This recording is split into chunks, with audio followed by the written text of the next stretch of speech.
नमस्कार दोस्तों।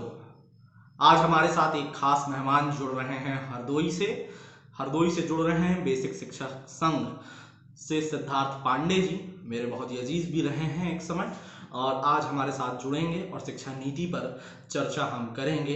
शिक्षकों के मद्देनज़र भी बात करेंगे, और क्या ये शिक्षा नीति जो दिखने में तो बड़ी ही लुभावनी है, क्या वो धरातल पर भी आती हुई नजर आएगी, और उसमें कितना समय लग सकता है और क्या प्रतिक्रियाएं रहेंगी, इसके बारे में डिटेल में एनालिसिस आज हम करेंगे सिद्धार्थ पांडे जी के साथ आमने सामने में। आज आप मेरे साथ देख पाएंगे सिद्धार्थ पांडे जी की प्रतिक्रियाएं, उनके वचन। हेलो। सिद्धार्थ जी हमारे साथ जुड़ गए हैं, बेसिक शिक्षक संघ हरदोई से हैं। तो पांडे जी, आज हम नई शिक्षा नीति के बारे में बात करने जा रहे हैं, और इस विषय पर जो मैं सीधा प्रश्न पूछूंगा बिना किसी राग लपेट के, मैं ये कह रहा था कि डू नॉट जज the book by the cover of it. ये एक बहुत ही पुराना जी। ओल्ड प्रोवर्ब है। और क्या कहीं हम इस शिक्षा नीति के कवर को तो बहुत अच्छा देख रहे हैं, पर क्या किताब भी सही में अच्छी होने वाली है? इस पर आपकी क्या प्रतिक्रिया रहेगी? सबसे पहले तो मैं आपका बहुत धन्यवाद करूंगा कि आपने राय लेने के लिए मुझे अपने चैनल पे बुलाया। और दूसरी बात मैं ये कहूंगा कि कवर की तो बात की जाए, साथ में किताब की भी बात की जाए, उससे पहले ये बात की जाए कि कोई भी सरकार होती है हमारी, कोई भी गवर्नमेंट है, वो किसी भी प्लान को, कोई भी जो है हमारा ड्राफ्ट तैयार किया जाता है सरकार द्वारा, वो जनता के हित के लिए ही तैयार किया जाता है। अब डिपेंड करता है कि जो हमारा सिस्टम है वो किस तरह से इंप्लीमेंट करता है इसको, ये डिपेंड करता है। सरकार ने तो अच्छी मंशा से ही तैयार की है शिक्षा नीति, और बहुत ही अच्छी तैयार की है। काफी अमूल चूल परिवर्तन देखने को मिल रहे हैं। तो तो आपका कहना कहीं ना सरकार की तो कहीं ये मंशा है बहुत कि अच्छी है, किताब लेकिन और किताब का इम्प्लीमेंटेशन। कवर। पांडे जी, थोड़ा सा रोकूंगा आपका कहना कहीं ना कहीं ये हो रहा है कि किताब और किताब का कवर दोनों बहुत ही अच्छा है।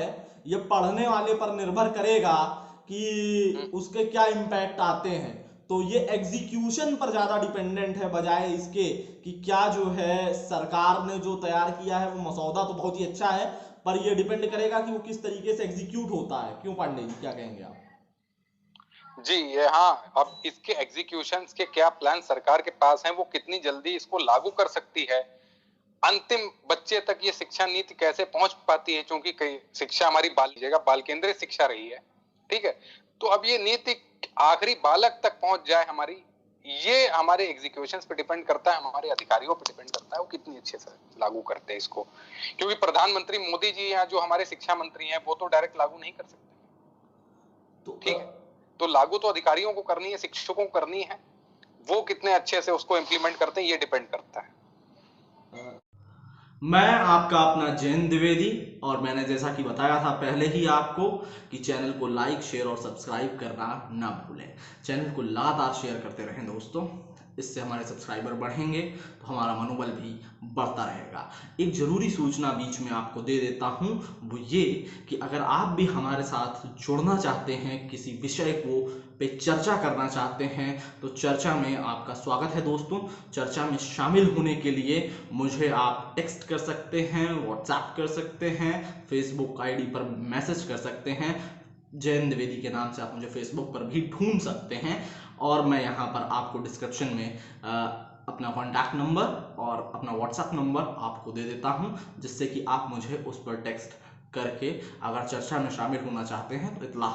तो इसमें आगे जो आऊँगा मैं, कुछ टेक्निकल पॉइंट्स पर भी आता हूँ। जैसे कि एक जी। पॉइंट बताया गया एज अ शिक्षक, आपसे ये प्रश्न है मेरा कि जो कहा जा रहा है इसमें कि अब परसेंटाइल बेसिस पर या ग्रेडिंग सिस्टम पर बच्चों को मार्क्स दिए जाएंगे। कुछ दिन पहले भी आपको याद होगा कि सीबीएसई बोर्ड में 10th के एग्जाम्स को ग्रेडिंग के रूप में किया जाने लगा, और वापस से फिर नंबर पैटर्न पर ही हम लौट करके आए। तो क्या लगता है कि नंबर पैटर्न सही था, या ग्रेडिंग और परसेंटाइल का जो तरीका होगा वो ज्यादा बेहतर है आपके हिसाब से? देखिए, ग्रेडिंग सिस्टम अच्छा इसलिए भी है क्योंकि वो बच्चे को बहुत ज्यादा एम्फेसाइज नहीं करता है। ठीक है। और खेल कूद में ही शिक्षा होनी चाहिए, ज्यादा बर्डन नहीं होना चाहिए। आप देख रहे हैं कई बच्चे तनावग्रस्त भी हो जाते हैं इस वजह से। तो ग्रेडिंग सिस्टम बहुत ही अच्छा सिस्टम है मेरे हिसाब से, उसको इम्प्लीमेंट किया गया है, ये बहुत अच्छा है। इससे बच्चे के अंदर एक क्रिटिकल थिंकिंग भी डेवलप होती है, वो चीजों को खेल खेल में सीखता है। और अब तो सबसे अच्छा ये है कि गवर्नमेंट ने जो है हमको, पहले क्या होता था, अब ये आप अलग अलग चीजों में भी जा सकते हैं, जैसे मान लीजिए जैसे किसी को ज्योतिषी सीखनी है जैन जी, किसी को आयुर्वेद में जाना है, किसी को खेल में जाना है, किसी को कला के क्षेत्र में जाना है, अब किसी को क्रिकेटर बनना है तो वो बन सकता है, वो उस हिसाब से सब्जेक्ट्स को ऑप्ट कर सकता है। तो ये कितनी अच्छी चीज है, ये फ्लेक्सिबिलिटी है ना। अगर नहीं पढ़ना है तो ठीक है, आप हल्का फुल्का भी पढ़िए और खिलाड़ी बन जाइए, या जिस ओर आपकी रुचि है आप उस ओर जाइए। तो ये एक बहुत ही अच्छी सोच है जो हमारी TSR सुब्रमण्यम कमेटी है, उसने नहीं, बहुत ही इसमें अच्छा टीएसआर सोचा है, और जो सुब्रमण्यम है कमेटी अपना ने जो ये तो एक मसौदा अच्छा तैयार किया है पहल बहुत दी अच्छा है कि तैयार जो किया है। पहले मुमकिन नहीं था कि अगर आप फिजिक्स पढ़ने के साथ साथ उच्च शिक्षा में हिस्ट्री भी पढ़ना चाहते हैं तो आप नहीं पढ़ सकते हाँ थे, मगर अब आप कुछ ऐसे सब्जेक्ट्स को ले सकते हैं, चुन सकते हैं। इस पर तो मैं कहीं ना कहीं सहमत हूं आपकी बातों से। पर मेरा अभी के लिए जो सवाल है, जो मेरा मुख्य सवाल है, वो मेरा ये है कि जो इंग्लिश मीडियम और इंग्लिश लैंग्वेज, ये दो अलग अलग चीजें हैं। अभी तक ये होता था जी कि मेरा बच्चा इंग्लिश मीडियम में पढ़ेगा तो अच्छी शिक्षा प्राप्त करेगा, और इंग्लिश लैंग्वेज तो हिंदी मीडियम में भी पढ़ाई जाती थी मगर इंग्लिश मीडियम नहीं होता था। तो इसके बारे में जी। आपकी क्या राय रहेगी कि जो अब ये अनुमति दी जा रही है, छूट दी जा रही है कि शिक्षा को लोकल लैंग्वेजेस में पहुंचाया जाए, वो कहां तक कारगर होता हुआ नजर आ रहा है, और इसको कितना स्वीकृत हमारे स्कूल के इंफ्रास्ट्रक्चर्स भी कर पाएंगे, केवल सरकारी ही नहीं बल्कि प्राइवेट इंफ्रास्ट्रक्चर्स भी कहां तक कर पाएंगे, इस पर मैं आपकी राय चाहूंगा। नहीं, मैंने बात वही की थी जैन जी की, अंतिम बच्चे तक ये शिक्षा नीति पहुंचे, इसका लाभ बच्चे को हो। और ये रही बात, ये हाँ, जो चूंकि हमारा जो सिस्टम है वो इनडायरेक्टली डायरेक्टली कह सकते हैं, लॉर्ड मैकाले की शिक्षा एजुकेशन जो सिस्टम उन्होंने बनाया था 1835 में, उस अनुसार कुछ हद तक चलता रहा, कुछ चेंजेस आए, कुछ अमूलचूल परिवर्तन आए समय समय पे, लेकिन हाँ, अंग्रेजी भाषा को महत्व दिया गया। और आज एक ऐसी स्थिति हो चुकी है कि हम लोग अंग्रेजी भाषा पे लगभग डिपेंड ही हैं। आप मेडिकल क्षेत्र में देख लीजिए, आप अपने लॉ के क्षेत्र में देख लीजिए, या आपने इंजीनियरिंग की है उसमें भी देख लीजिए, आपने अंग्रेजी में ही किताबें पढ़ी होंगी, वहां की रीजनल लैंग्वेजेस में वो किताबें नहीं होंगी, या वहां की पढ़ाई भी वहां की रीजनल लैंग्वेजेस में नहीं होगी, वहां पे इंग्लिश पे बहुत ज्यादा फोर्स किया गया। तो अब ये चीज थोड़ी सी हटेगी, रीजनल लैंग्वेजेस को बढ़ावा दिया जाएगा, जो कि एक मेरे हिसाब से अच्छी पहल है। नहीं, इसमें मेरा एक छोटा सा प्रश्न है पांडे जी, मैं ये जानना चाहूंगा, यहाँ पर मैं सिर्फ इतना जानना चाहता हूँ कि हमारी जो भाषाएं हैं और जो बोलियां हैं भारत देश की, वो हर 100 किलोमीटर के उपरांत तो बदल जाती हैं। तो जी इसमें जो इंग्लिश था वो एक कॉमन लैंग्वेज की तरह न केवल इंडिया में बजाय ग्लोबली उसे एक ग्लोबल लैंग्वेज की तरह लिया जा रहा था। तो उसमें जो पैटर्न्स और टीचिंग आ रही थी वो कहीं ना कहीं कॉमन फ्रेम को खड़ा कर रही थी। तो जी अगर अब इंग्लिश मीडियम का यूज नहीं होगा, इंग्लिश भाषा तो रहेगी मगर मीडियम का यूज नहीं होगा, तो क्या जो वो बेंचमार्क लगता था इंग्लिश मीडियम वालों के ऊपर, क्या वो जो ट्रेडमार्क लगता था इंग्लिश मीडियम वालों के ऊपर, वो अब खत्म हो जाएगा और बाकी हिंदी मीडियम वाले और इंग्लिश मीडियम वाले अब एक बराबर नजर आएंगे, एक तराजू में बराबर नजर आएंगे? इस पर मैं आपकी प्रतिक्रिया चाहूंगा। पूर्ण रूप से खत्म नहीं की गई है। यदि बच्चा चाहता है इंग्लिश को साथ में रखना तो वो रख सकता है, ये उसके अब विवेक पे छोड़ दिया गया है। कोई भी भाषा उसके विवेक पे छोड़ दी गई, ये बहुत अच्छा कार्य किया गया है कि मतलब इंग्लिश को आप जबरदस्ती नहीं थोप सकते हैं। यदि वो अपने आउटर डेवलपमेंट के लिए इंग्लिश प्रयोग करना चाहता है साथ में तो कर सकता है, ये उसकी इच्छा पे छोड़ दिया गया है। लेकिन हाँ, मैंडेटरीनेस हटा दी गई है, ये कितना सही है ये तो आगे देखने को मिलेगा ना हमको नहीं कि नहीं, ये तो एकदम ही सही, आपकी बात से मैं सहमत हूँ यहाँ पर। एक प्रश्न, मेरा अगला जो प्रश्न है मैं उसे पूछता हूँ। मेरा प्रश्न ये था जानने का कि जो स्किल डेवलपमेंट और टैलेंट डेवलपमेंट की बात हो रही है कि स्किल बेस्ड शिक्षा ये कक्षा 5 कक्षा 6 से ही शुरू कर दी जाएगी और टेक्निकल डेवलपमेंट चाइल्ड के अंदर किया जाएगा और उसके टैलेंट बेस्ड स्टडी को भी प्रमोट किया जाएगा। इतने जी छोटे स्तर पर आप इसको एक शिक्षक के रूप में कैसे देखते हैं? एज अ स्टूडेंट तो ये बहुत अच्छी पहल नजर आ रही है, मगर एक शिक्षक उस तरीके से बच्चे को तैयार कर पाने के लिए शिक्षक कितना तैयार नजर आ रहा है आपको, ये मैं इस पर आपकी प्रतिक्रिया चाहूंगा। नहीं, मैं तो ये चीज हम बार बार इस चीज पे बोल रहे हैं और ये चीज है भी, शिक्षा जो है बाल केंद्रित है, लेकिन इसमें जो है हमारे अध्यापकों के भी अपने कुछ राइट्स हैं, उस पर भी गवर्नमेंट को ध्यान देना जरूर चाहिए, क्योंकि अल्टीमेटली पढ़ाएगा तो अध्यापक ही। तो एक हेल्दी माहौल बच्चे के लिए तो बनाया गया है, क्या अध्यापक के लिए बनाया गया है, ये चीज देखनी होगी। और ये चीज जब ग्राउंड जीरो पे आएगी तो ये हमें दिखाई पड़ेगी कि अध्यापक कितना प्रिपेयर है। हालांकि अध्यापक के लिए भी उस तरीके की ट्रेनिंग दी जाएंगी, जैसे बीएड 4 वर्ष का कर दिया है, कुछ इंटीग्रेटेड कोर्सेज वगैरह प्रोवाइड कराए जाएंगे जरूर गवर्नमेंट के द्वारा, ताकि जो अध्यापक है वो भी उन कोर्सेज से अपने आप को उभार सके और बच्चों को अच्छी शिक्षा प्रोवाइड करा सके। तो ये भी परिवर्तन जो है शिक्षकों पे भी, मेरा मतलब ये है कहने का कि शिक्षकों पे भी थोड़ा सा ध्यान देना चाहिए तो गवर्नमेंट को। एक प्रश्न अभी इसमें मैं जोड़ना चाहूंगा पांडे जी। जी। मेरा बात ये है, ठीक है, शिक्षा नीति बहुत अच्छी है, ये मसौदा बहुत अच्छा तैयार है, कमेटी की रिपोर्ट बहुत अच्छी है, सब कुछ होना चाहिए, बिल्कुल जायज है। परंतु मैं लौट करके वहीं आता हूँ इसकी इकोनॉमी पर। चीजें बहुत अच्छी तैयार कर ली आपने, पैटर्न बहुत अच्छा तैयार कर लिया, सब कुछ बहुत अच्छा तैयार कर लिया, मगर इसका जो बजट का आवंटन है वो पैसा कहाँ से आएगा? जिस तरीके से मेरा इसमें एक बहुत ही एकदम मूलभूत समस्या में मैं प्रश्न उठा रहा हूं और उसका जवाब की उम्मीद मैं आपसे करूंगा।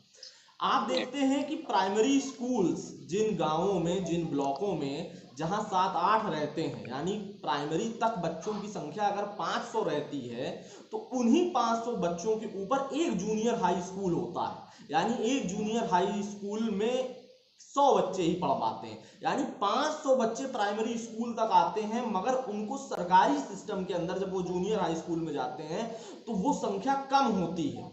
इस पर भी ये शिक्षा नीति जोर तो देती है कि हर एक बच्चे तक शिक्षा पहुंचे, और जो पहले कहा जा रहा था कि 14 साल तक शिक्षा जो है फ्री रहेगी, अब ये कहा जा रहा है कि 3 साल की उम्र से लेकर के 18 साल की उम्र तक हम शिक्षा फ्री दे देंगे। फ्री हम दे तो देंगे, पर हमारा इंफ्रास्ट्रक्चर क्या इकोनॉमिकली तैयार है इसके लिए? इस पर आपकी क्या राय है?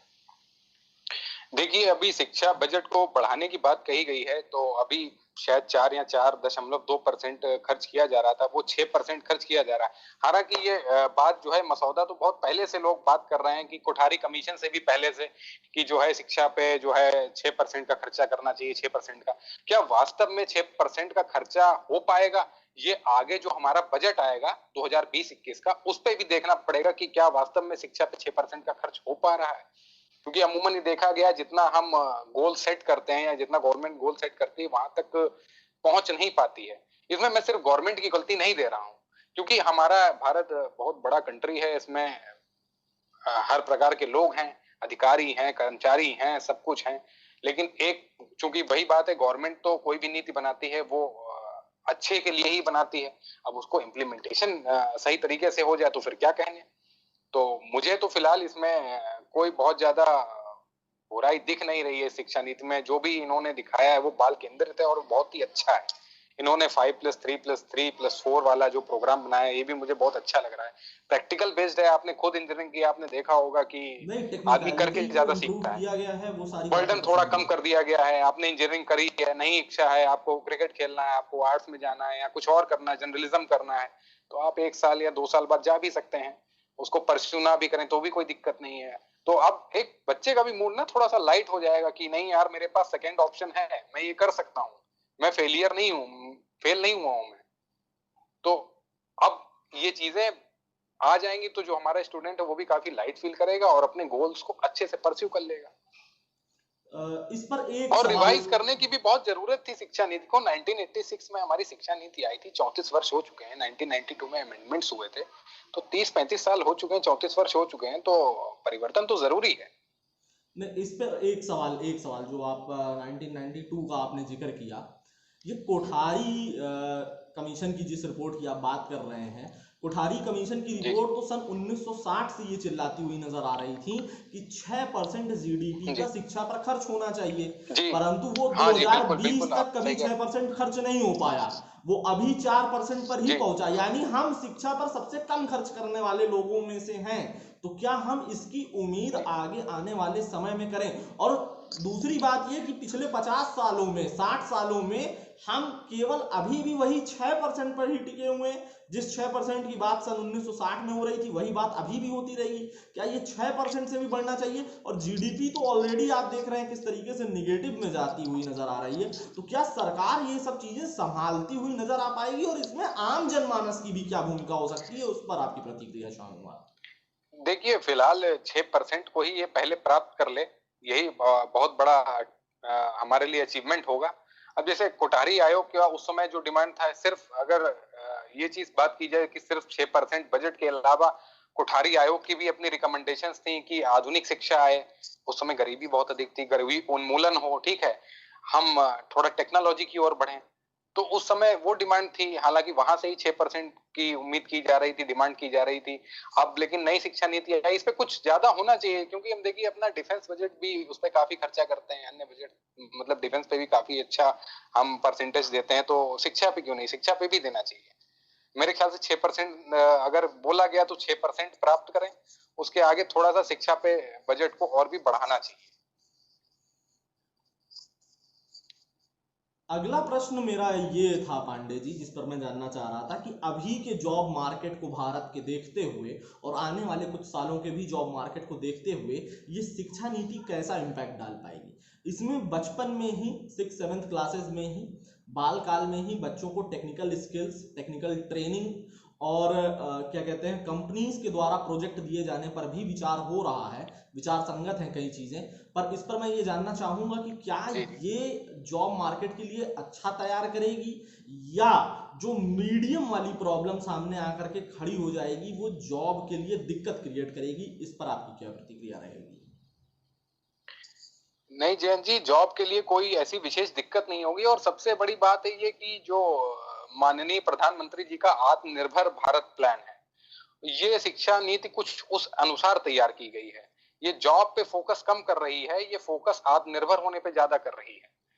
देखिए, कोई भी व्यक्ति अगर अपने ड्रीम्स को सेलेक्ट कर रहा है, जैसे कोई क्रिकेटर बनना चाहता है, या कोई व्यक्ति ज्योतिषाचार्य बनना चाहता है, कोई आयुर्वेदाचार्य बनना चाहता है, या कुछ और भी कोई बनना चाहता है, ठीक है, तो ये उस पे ज्यादा फोकस कर रही है।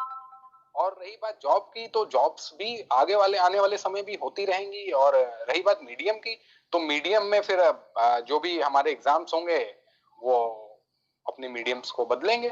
जैसी शिक्षा चलाई जाएगी उसी अनुसार वो प्रश्न पत्र बनाएंगे, उसी अनुसार वो प्रश्न पूछेंगे। जहाँ पे अंग्रेजी बच्चे ने ऑप्ट करी है, वहां पे उसको इंग्लिश में प्रश्न पूछे जाएंगे। जहाँ पे उसने अपने रीजनल लैंग्वेज ऑप्ट करी है, तो वहां पे रीजनल लैंग्वेज डाली जाएगी। तो कुल मिलाकर के आप कह सकते हैं कि आत्मनिर्भर भारत बनाने की कोशिश इसमें की जा रही है इस शिक्षा नीति से। तो इसमें अगला जी प्रश्न और आखिरी प्रश्न भी मैं इसे मान करके चल रहा हूं कि ये जो शिक्षा नीति अभी की हमारी है, इसमें एक चीज कही गई, एक शब्दावली का जिक्र आ रहा है कि क्लबिंग ऑफ स्कूल्स को कहा गया कि जैसे किसी स्थान पर अगर 11th और 12th का स्कूल मौजूद है और उसके अगल बगल 7th क्लास तक जूनियर हाई स्कूल्स अवेलेबल हैं और वहां पर टीचर्स की कमी है, तो टीचर्स की शेयरिंग की जा सके, टीचर्स की शेयरिंग अवेलेबल हो, उनके इक्विपमेंट्स की शेयरिंग अवेलेबल हो, उनकी इंफ्रास्ट्रक्चर की शेयरिंग अवेलेबल हो। बच्चा तो उसी स्कूल में पढ़ेगा मगर उनके सामान का उपयोग सभी स्कूल कर पाए। इससे भी थोड़ा सा शेयरिंग करने से भी जो बजट है उसका सही यूज हो पाएगा। इसके बारे में आपकी क्या राय है? एक प्रैक्टिकल राय चाहूंगा एज अ शिक्षक, क्योंकि आप सरकारी स्कूलों से जुड़े हुए हैं। नहीं, अब इसमें यह है कि अगर जो शेयरिंग की बात अगर कही गई है, तो हम आपस में शेयरिंग से ही काम चलता है, और एक अध्यापक अध्यापक की मदद करेगा ताकि वो बच्चे तक पहुंच पाए वो चीज। कोई भी इक्विपमेंट है या कोई भी जरूरी चीजें हैं, तो अगर ऐसा कहा गया है तो ये बहुत अच्छी चीज है। मैं इसका समर्थन करता हूँ और ये एक अच्छी पहल है।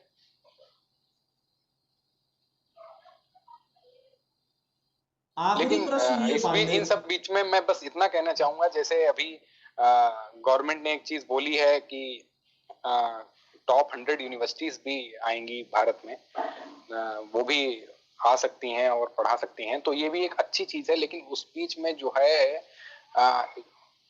ये सिस्टम कुछ ऐसा, कुछ लोग कह रहे हैं, अब ये कितना सही है कितना नहीं है मुझे नहीं पता, ये प्राइवेटाइजेशन की ओर ज्यादा भाग रहा है। तो प्राइवेटाइजेशन की ओर अगर ये भाग रहा है तो ये कितना सही है कितना तर्कपूर्ण है, इस पे भी थोड़ा सा ध्यान देना होगा। और आने वाले समय में जैसे शिक्षकों की भी अपनी कुछ समस्याएं होंगी, उस पे भी गवर्नमेंट को थोड़ा सा ध्यान देना जरूरी होगा, ताकि शिक्षक का भी जो है विकास हो चौमुखी बालक के साथ साथ। नहीं, ये जिस विषय पर आप अपनी आखिरी प्रतिक्रिया दे रहे थे, ये प्रतिक्रिया इस पर ठीक है, क्योंकि यूजीसी और एआईसीटीई के भी जो रोल्स हैं उनको भी डाइवर्सिफाई करने की कोशिश की गई है, और उनके भी रोल्स में उनके रोल्स को कम करने की कोशिश की गई है। तो ऐसा हो सकता है कि जो प्राइवेट यूनिवर्सिटीज आ सकती हैं, प्राइवेट प्लेयर्स इन हो सकते हैं, फॉरेन से शिक्षक आ सकते हैं, और बाहर का जो यूनिवर्सिटी एक्सचेंज प्रोग्राम टाइप की चीजें चलती हैं उनको भी बढ़ावा मिलता हुआ नजर आ सकता है। इसमें कहीं कोई दो राय नहीं है पांडे जी। आखिरी प्रश्न, एकदम आखिरी लेकर के इसको एकदम मान के चल रहा हूँ, इस शिक्षा नीति में आपको क्या कोई डिमेरिट नजर आता है जिसको आप सुधारने का सुझाव देना चाहें, और सबसे बड़ा फायदा आपको क्या नजर आता है? एक डिमेरिट, एक इसका मेरिट, सिर्फ आप मुझे बता दें और यहीं पर इस डिबेट को आज खत्म करेंगे। देखिए, मेरिट्स तो सारी मैंने अभी तक सारी चर्चाएं मेरिट्स पे ही की हैं, कि सभी मेरिट्स पे ही चर्चाएं हुई हैं, और अब जो इसकी डिमेरिट्स हैं उस पे भी इतनी जल्दी बात करना उचित नहीं है। जो डिमेरिट्स होंगी वो आने वाले समय में आएंगी तो पता चलेगा क्या डिमेरिट्स रही हैं। अब ये इम्प्लीमेंट जैसे किसी भी चीज के बारे में पहले से ही जो प्रैक्टिकल डिमेरिट हो कि इसको पढ़ाने में समस्या होगी या इस तरीके से रिजल्ट बनाने में दिक्कत होगी, कोई ऐसी प्रैक्टिकल डिमेरिट जो आपको लग रही हो, उसे आप बता दें। देखिए, प्रैक्टिकल डिमेरिट बस इतना मेरे को ये लग रहा है कि यहाँ पे शिक्षकों की कितनी बात की गई है वो चीज जानना जरूरी है। शिक्षकों के क्या अधिकार हैं, वो क्या माने गए हैं, या शिक्षकों को कितनी फ्लेक्सिबिलिटी दी जाएगी, ये जरूरी है, ये चीज देखना जरूरी है। इसमें शिक्षकों फिलहाल के तो मुझे विषय इतना ही में लग एक रहा है। आखिरी बात मैं जोड़ दे रहा हूं, जो कहा गया है कि जो शिक्षा मित्र जैसे शब्द थे और जो क्या कहते हैं विजिटिंग फैकल्टी जैसे शब्द थे, इनको पूर्णतः हटाने की बात भी ये पॉलिसी करती है और कहती है ये शिक्षा नीति कि इस तरीके की चीजें नहीं होंगी। हम भाड़े पर रख करके शिक्षक से काम नहीं लेंगे, हमें उसको पूर्णतः नियुक्ति देनी होगी, तभी वो पढ़ाने लायक होगा। विजिटिंग फैकल्टी, शिक्षा मित्र जैसे शब्दों को पूर्णतः उस पर विराम लगा दिया गया है और शिक्षकों को बढ़ावा दिया जाएगा। हाँ, आर्थिक रूप से क्या बढ़ावा मिलेगा या नहीं मिलेगा इसके बारे में अभी कहना जल्दबाजी होगी। नहीं, ये चीज जो है जैन जी, अब अल्टरनेट क्या रहेगा? जैसे आप शिक्षा मित्र जैसे एजुकेशन फ्रेंड्स वगैरह के ये शब्द आप हटा देते हैं, या जो चीजें हैं हटा देते हैं, ये चीज अच्छा है, लेकिन आपको हटाने के बाद जो शिक्षा मित्र काम कर रहे हैं या अनुदेशक काम कर रहे हैं, जो भी कर रहे हैं, ये इनका क्या अल्टरनेट है? जैसे ये हटेंगे तो इनको आगे ये मर्ज किए जाएंगे, या इनका मतलब इनका क्या किया जाएगा आगे? ये भी चीजें जानना जरूरी है, क्योंकि वो भी तो एक रोजगार कर रहे हैं। या तो उनको मर्ज कर लिया जाए तो ठीक है, एक उनको मर्ज किया जाएगा, परमानेंट किया जाएगा, टेक्निकल रूप से किस तरीके से वो चीजें होंगी वो तो कोर्ट में भी कई सारे मामले लंबित पड़े हुए हैं, और उन पर क्या चीजें किस तरीके से प्रक्रिया होगी, क्योंकि भारत एक प्रक्रियापूर्ण देश है और हर एक प्रक्रिया समय के साथ होती है, जैसा कि आपने शुरू में ही बताया हमारे दर्शकों को। तो ये तो देखने वाला विषय होगा, लेकिन फिलहाल ये कहा गया है कि नया इस तरीके का कोई विजिटिंग फैकल्टी या शिक्षा मित्र, एजुकेशन फ्रेंड जैसे चीजों को इनिशिएट नहीं किया जाएगा। हाँ, तो ये एक अच्छी चीज है। किसी भी चीज को अगर हम परमानेंट देते हैं तो उसे एम्प्लॉय का भी सेल्फ कॉन्फिडेंस बढ़ता है, और जब वो सेल्फ कॉन्फिडेंस बढ़ेगा तो वो अच्छे से पढ़ाएगा, तो अच्छे से पढ़ाएगा तो सीधी सी बात है बच्चों का डेवलपमेंट होगा, वो मानसिक कुंठा में भी नहीं रहेगा। चलिए ठीक है, समय को देखते हुए पांडे जी आज का डिबेट यहीं खत्म करते हैं हम, और आज आपसे यहीं पर विदा लेते हैं। फिर मुलाकात होगी जरूर किसी अच्छे विषय पर।